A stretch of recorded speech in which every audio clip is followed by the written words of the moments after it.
তো আজকে স্টান্ট করতে গিয়ে আমরা কি দেখলাম ওটা আমি দেখাবো আমাদের এই ভিডিওটিতে। তো আজকে স্টান্ট গ্রাউন্ডে আসার পর দেখলাম এরা দুজন MSVZ-এর জার্সি পরে স্টান্ট করতে আসছে। তারপর আমার একটা বন্ধু বললো যে ওর ফুটপ্যাকগুলো নাকি আমি সেল দিবে, তাই আমি একটা নিয়ে নিলাম ওর থেকে ফুটপ্যাক। তারপর বেশি দেরি না করে আমি ওই ফুটপ্যাকটা আমার সাইকেলে ইনস্টল করে নিলাম। তারপর একটা ভাই আমাদের উইলি দেখার পর বাইক দিয়ে উইলি মারার চেষ্টা করতেছিল। তারপর আমার একটা বন্ধু তো আমার ভিডিওতে ওর চ্যানেল প্রমোট করতেছিল। গাইস আমার ইউটিউব চ্যানেলটা তাড়াতাড়ি সাবস্ক্রাইব করে দেন, আমার এখনো 500 সাবস্ক্রাইবার দরকার। ইউটিউব চ্যানেলের নাম কি? নাম হচ্ছে ফাজিল স্ট্যান্ড। তুমি কিছু বলো। আমি আর কি বলবো।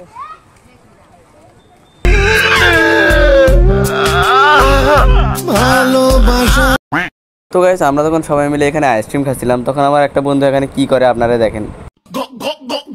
তারপর গাইস আমি লক্ষ্য করলাম যে আমার সামনের ডিক্সে তেল পড়ছে। দাঁড়ান আপনাদেরকে সাউন্ডটা শোনাই।